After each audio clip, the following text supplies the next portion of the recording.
Buenas a todos, en este vídeo voy a resumir y voy a hacer una pequeña reseña de por qué creo que debes de leer el libro The Tipping Point de Malcolm Gladwell. The Tipping Point es un libro que es del área de la sociología, de la psicología, y lo que estudia es por qué suceden las epidemias. No solo epidemias en cuanto a enfermedades, sino epidemias de ideas, de productos, de cualquier tipo de cosa. Porque todo este tipo de epidemias, que es como él las denomina, suceden igual para un virus que para una idea, o para un comportamiento, para un producto, para un servicio, para lo que sea.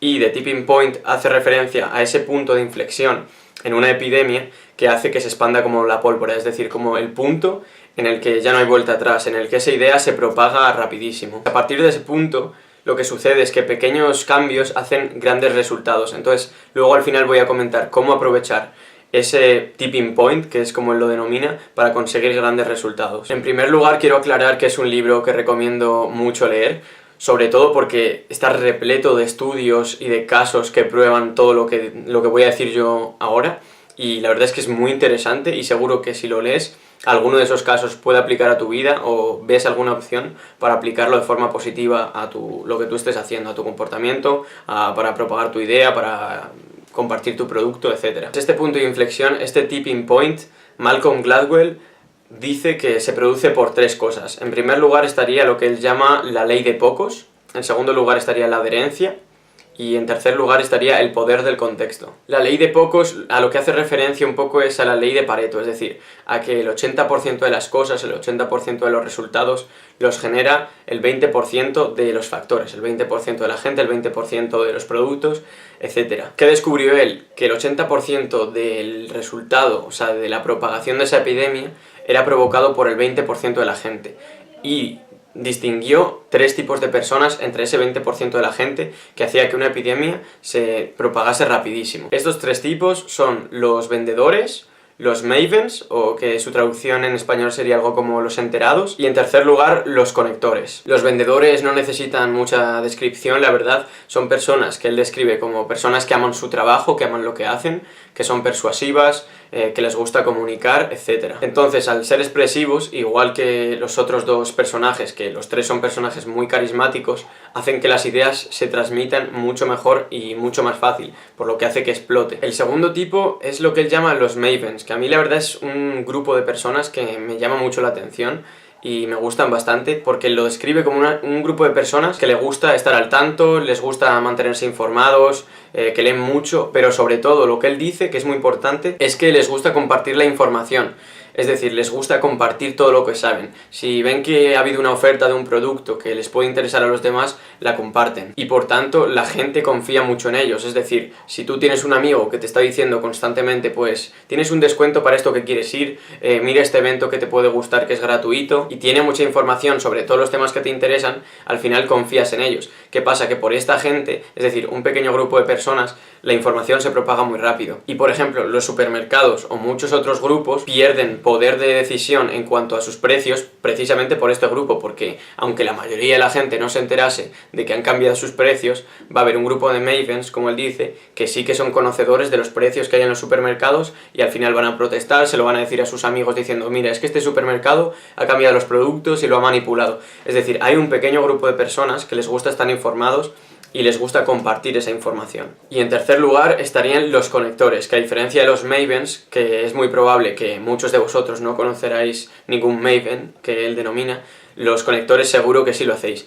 Conectores denomina ese tipo de personas que tienen una red de contactos muy grande, es decir, que son extrovertidas, que les gusta hacer amigos, básicamente, porque no es que quieran conocer gente para vender o como pueden ser los anteriores grupos, sino que les gusta pues socializar directamente sin objetivo alguno. Entonces tienen una red de contactos muy grande y, como digo, pues tienen empatía, saben hablar con la gente, son comunicadores también, y este grupo también es muy importante a la hora de propagar una idea. Es decir, es exponencial cuando tú compartes una idea, pero llega un punto, es como en Facebook, tú quizás tienes un amigo que tiene pues 1000 amigos y esa persona va a propagar una publicación mucho más que uno que tiene 100, que tiene 200. Eso pasa siempre, que hay un conector en cada grupo. Otro de los puntos es la adherencia, como he comentado antes, que se denomina The Stickiness Factor, que básicamente la adherencia lo que llama es como a ese punto pegajoso que tiene muchas ideas, muchos productos, que te gustan y no sabes exactamente por qué. Esto pasa mucho, por ejemplo, con la música.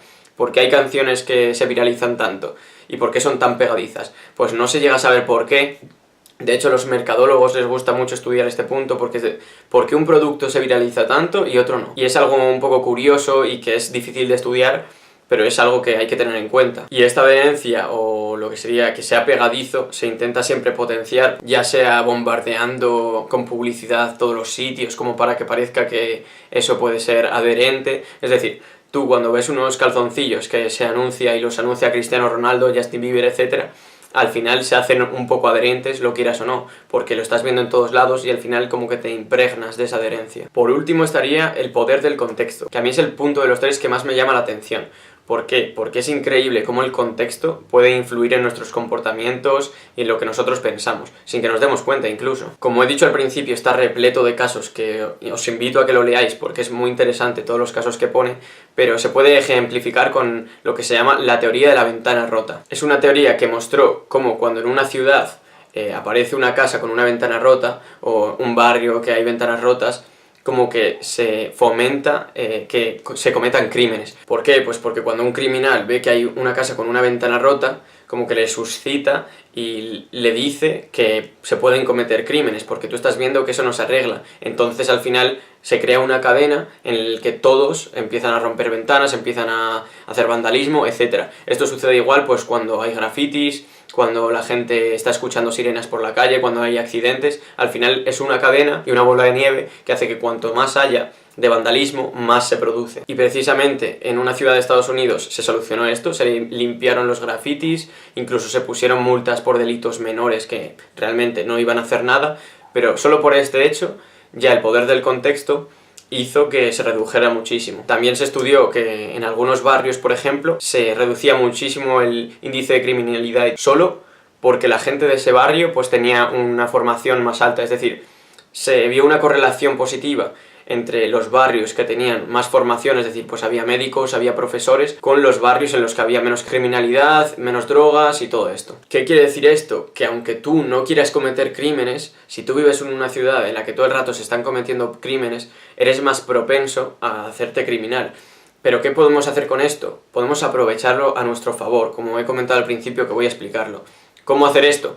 Si tu contexto, imagínate este mismo caso que acabo de poner, si tu contexto es positivo, es decir, tú imagínate, eres un deportista que quiere ser un deportista de élite y todo tu entorno son deportistas, les gusta entrenar muchísimo, piensan en trabajo duro, al final te vas a impregnar de eso y quieras o no, vas a hacerte o deportista o buen trabajador o vas a concentrarte en el sacrificio, vas a darlo todo. Entonces el poder del contexto es algo muy importante. Y para finalizar también quiero decir cómo aplicar todo lo que resume este libro en nuestras vidas, que se puede resumir brevemente en que nosotros siempre pensamos que para cambiar de vida, es decir, muchas veces no estamos contentos con lo que estamos haciendo y pensamos que necesitamos un cambio muy grande para poder resolver pues todo el lío en el que estamos, etc. Y sin embargo, con estas teorías y todos los estudios que se muestran en este libro, te das cuenta de que no se necesita algo muy grande, sino unos pequeños pasos clave que cambien el rumbo de esa epidemia hacia algo bueno. Porque hay unos pequeños pasos, unas pequeñas acciones clave que van a producir grandes resultados. Es decir, pequeñas acciones pueden producir grandes resultados.